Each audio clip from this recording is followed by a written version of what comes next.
Napanood niyo ba yung interview ni Clarita Carlos sa Pilipinas Nating Mahal? Na disente daw si Marcos at kasalanan daw ng China kung bakit bumalintong si Bangag. Hindi ko napanood. Pero kung ganyan yung statement niya, anong expect mo kay Clarita Carlos? Yung kepyas niya, yung kipailabom ng matandang kulubot na yan, nagalalamunin na ng lupa. Binayaran ni Lisa, binigyan niya ng generous allowance. Diba? Yung matandang yan, nalulunukin na, kakainin na ng mga lago, ng mga worm. Sinungaling.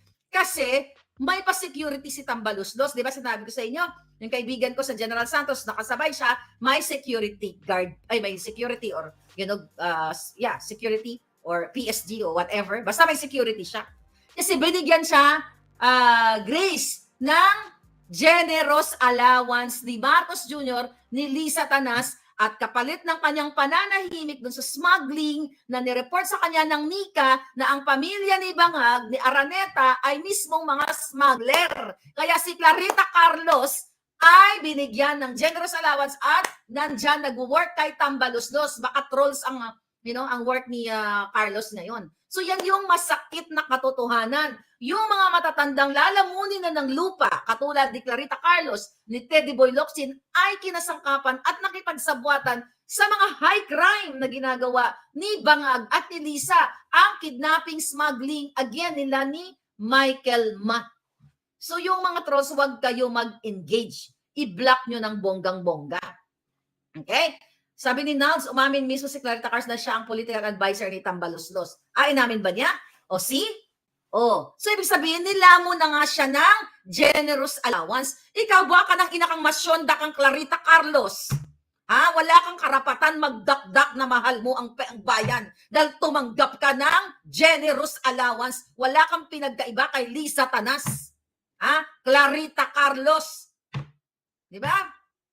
Formal, mga palangga. Susunduin ka na ni kamatayan, pero wala ka pa rin pinagkatandaan. Ganyan po kababoy ang mga tao na akala ninyo para sa bayan. Dahil sa ngalan ng salapi, sa ngalan ng pera ng bayan. Kaya ganyan ang ginagawa sa inyo. Kailangan ninyong magsalita. Amoy lupa na, sabi ni Amelia Cruzada. Tahimik si Teddy Boy Locsin ngayon. Normally, mahilig yan mag-tweet, sabi ni Duterte Laude. Exactly. Yung hinayupak na yan, yung asawa niya, si Maria Lourdes Barcelon. Matatanda na yung mga yan. Dapat nga yung mga ganyang edad. Diba? Nandyan, na-achieve mo na yung buhay mo. Yung mga katulad nila na nakapag-aral sa mga tanyag na paaralan, ini-enjoy mo na lang, ang iyong retirement. Pero anong ginagawa? Nakikipagsabwatan sa kidnapping, sa smuggling, katulad ni Clarita Carlos. Alam ni Clarita na si Lisa, ang mga Araneta ay ayan ang ginagawa sa gobyerno, smuggling, kasabwat si Michael Ma. Pero nasaan ang prinsipyo ng ginayupak na matandang yan? Cordoroy, katulad ni Lisa, mahiya ka sa apo mo, Clarita Carlos. Humarap ka sa salamin at tanungin mo ang sarili mo, bakit mo tinanggap ang generous allowance? Bakit ka nag-advise kay Tambaluslos? Dahil what? Yan ang kabayaran para itiko mo ang bibig mo at ang kipailabo mo. Yan ang kabayaran yan, mga palangga. Teddy Boy Locsin Jr., hayop ka, grabe ka manlait sa pagtanggol ko kay Marcos Sr. Mas masahol ka, panggurang ka, sabi ni Rayster. Bakit pinagtanggol mo pa dati? Tiyan mo, nabudol tayo pare-pareho. Ngayon tahimik siya. Kasi kung gagawin lamang ng Senado, okay, ng Kongreso, wala na nga wala nang gagawin yung mga hayop na yan kasi magkakasabot. Ng DOJ, ng mga ombudsman, lahat, NBI, PNP, pero lahat sila magkakasabot. Kung gagawin nila ang trabaho nila, habang buhay na makukulong si Teddy Boy Locsin Jr., yung kanyang asawa, si Lisa, si Bangag, lahat sila na nag-conspire ng pangingidnap, lahat sila, pati si Clarita Carlos na nag-conspire ng pagsismuggle dahil alam mo na may smuggling na nagaganap. Ikaw mismo ang nag-report sa presidente. Pero hindi mo ginawa ang tama para sa bayan at igawin ang trabaho mo kasi binigyan ka ng generous allowance. Mrs. Mami, akala ko maayos. Yun nga, mga palangga. They are preparing for July. Bumaliktad na si Clarita Tanda, sabi ni ni Miss good shot siya. Alright? Oh, puro bayaran ang nasa government, sabi ni Gaudencio Tolentino. Okay? Tikom ang pokelya ni Clarita, sabi ni Rister. Alright. Huwag kayong magagalit, tatakbo ng Mrs. Grand by University Lola Clarita. Sabi niya yan, tatakbo ba? So ayun mga kababayan. So yan. At balik tayo dito sa pag-suspend kay, yung di umano na pag-suspend kay, pag-suspend kay Basti. Gawin nyo na. Gawin nyo na lahat, isuspend nyo na lahat. So mga kababayan, nasa diktadorya na nga kayo at nasa narco state kayo. Dahil smuggling kanila, pulburon sa kanila, kidnapping sa kanila, corruption sa kanila, mafia ang gobyerno ninyo. Okay? Kat Channel, thank you. Amelia Cruzada, thank you. So I hope kayo ay magsalita. Nasa kalsada na papuntang EDSA, sabi ni Rosario Barsak. So anong ginagawa na din sa Maisog Rally? Itong sa New York.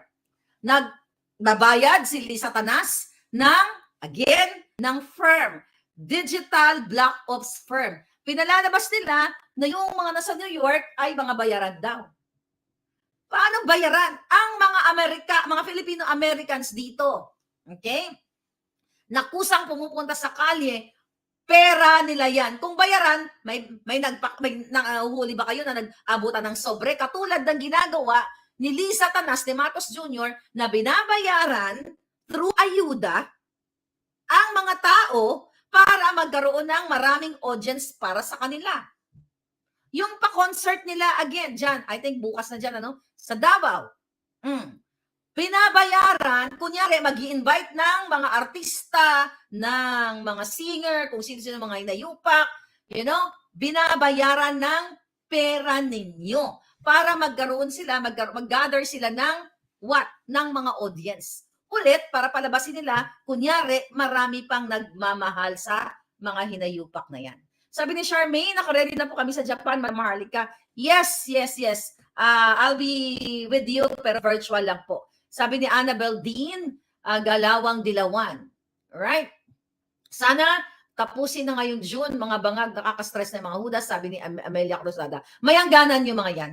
Basta, kailangan yung maging part nitong ating krusada. Tama yung apelyido mo palangga, krusada. So, kailangan naging part kayo ng movement na ito, ng krusadang ito. Whether ikaw ay Dilawan, Pinklawan, Iskonyan, kung mahal mo pa ang iyong bayan at kung mahal mo ang kinabukasan ng mga anak mo, makikipagkaisa ka. Yung mga religious group, military, police, kung mahal nyo ang mga sarili ninyo at inyong mga pamilya, kailangan nyo mag-speak up dahil kayo mismo ngayon ay biktima. Lahat ng kapulisan, lahat ng mga sundalo, kayo ay biktima ng gobyernong ito. Yung pagtanggal pa lang sa inyo ng inyong telepono, pagbabawal sa inyo na paggamit ng inyong telepono, suppression yan, kalayaan ninyo, para rin kayong ginurgur ng mga bangag na ito, mga palangga. Right?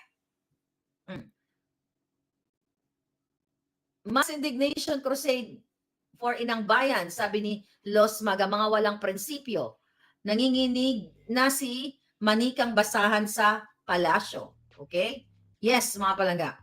We stand for Duterte, sabi ni Hilda Carlos. Again, huwag gayahin si Claritang amoy lupa, sabi ni Raystar. Hindi ito usaping Duterte o kung sino man. Ulit-ulitin natin.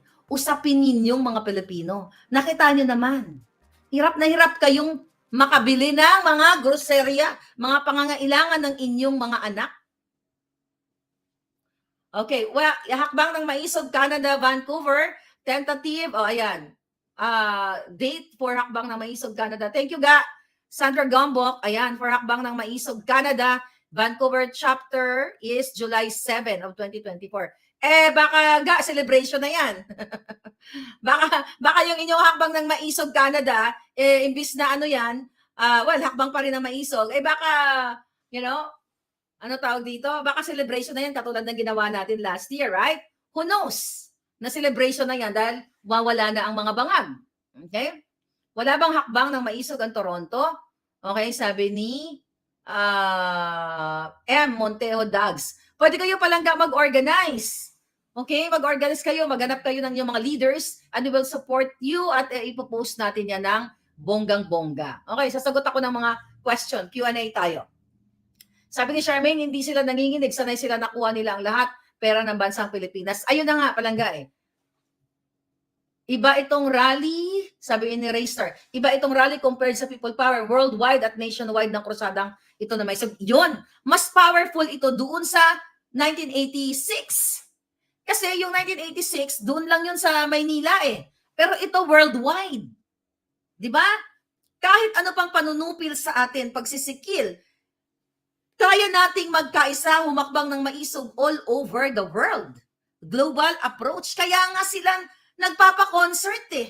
Kaya nga ginagamit itong mga ayu-ayuda na ito mga kababayan, bayad sa mga in-exploit. Okay? Ang ating mga mahirap na kababayan para what? Pangtapat dito sa hakbang ng maisog na ito. Sa UAE, mga tahimik, wala ba dito mga maisog? Sabi ni Kai sa PH Channel. Mga palangga, you start na. You start with your friends. Magsimula kayo sa 5, 10, okay? Mga ganyan, di ba? 5, 10 hanggang sa dumami kayo. I-message nyo lang ako. I will support your hakbang. Clarita Carlos Corrap. Ano pa nga ba? Binigyan na ng generous allowance si Lisa. Si mga kababayan, yun yung pinaka-sad part. Alam mo, no? Grabe, matanda na. Imagine mo, dapat nag-enjoy niya na yung buhay niya. Pero nagpapabayad pa rin. Sarili pa rin. Siguro, bibigay pa lamon niya sa mga niya, maiiwan niya. Kaya ganon. Di ba, Clarita, kapal ng mukha mong matanda kang hukluban ka? Nakita mo na smuggler yung amo mo. Well, gusto mong lumamon, di ba? Kaya may pa-security guard ka pa. Binigyan ka ng security ni Tambaluslos. Anong feeling mo? Feeling alta, feeling royal. Mga kababayan, wala talaga sa pinagkatandaan ang batayan ng mga tao, lalo na si Clarita, no? Ang batayan kung paano siya salaksakan yung kipailabog niya ng pera ng taxpayers' money. Anong klaseng walang kwentang pagkatao ang isang nilalang na ganyan na alam niya na nilalapastangan ang pera ng bayan. Kawawa ang mga Pilipino. May pa international pang pinagsasabi na concern sa mga Pilipino na ayaw, yung gera-gera na yan. Bullshit yan, mga kababayan. Kasi kung si Clarita ay mahal niya ang bayan, kung hindi siya, sabi ni Hitad, sabi ni Balitang Hitad, kung hindi siya alpot patotot, ay hindi siya papasok sa smuggling business. Dapat yan ay ilalabas niya sa taong bayan kung anong ginagawa ni Romualdez. Ngayon, advisor pa siya. O advisor ka kung anong mga nanakawan?